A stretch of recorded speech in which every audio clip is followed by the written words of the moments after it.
د نن ورځې لنډ او مهم خبرونه. د اعلی قدر امیر المؤمنین حفظه الله د خاص هدایت او حکم په اساس خلک په احسنه طریقه سره د استسقا لمانځه ته رابللي دي چې نن د چهارشنبې په ورځ د کندهار ښار په لویه عیدګاه کې د ښار او ولسوالۍ د زرګونو کسانو لخوا د استسقا لمونځ ادا شو. د اسلامي امارت ویان ذبیح الله مجاهد وایي د تېرې ورځې برید چې ډیری اسماعیل خان کې شوی و په افغانستان پورې هیڅ اړه نه لري. د افغانستان 2 کیلومتره لرې شوی پاکستان لوري د خپل خاوره کې پلټنه وکړي. د افغانستان لپاره د ایران ځانګړي استازي د افغانستان اسلامي امارت د بهرنیو چارو د وزیر سره وکتل. د لیدنه کې د افغانستان او ایران د وروستیو اقتصادي دوه اړخیزو پرمختګونو په ایران کې د افغان مهاجرینو د ستونزو او د دوه اړخیزو سیاسي او اقتصادي همکاریو په اړه مفصل بحث وشو.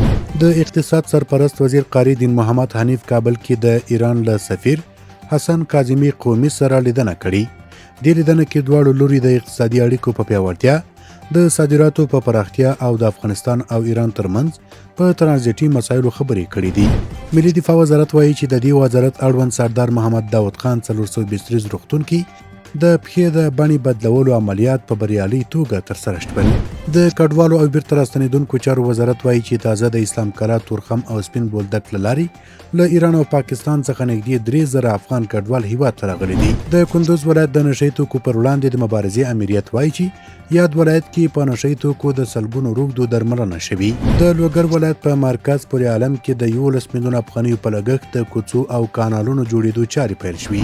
او وروستی خبر د ملګرو ملتونو عمومي ټولنې په بیړنۍ غونډه کې په 153 موافقو رایو سره غزه کې د اوربند پریکړه لیک تصویب کړ. د دغه پریکړه لیک لپاره 23 هیوادونو سپینې رایې او د امریکا او اسرایلو په ګډون 10 هیوادونو منفي رایې ورکړې دي.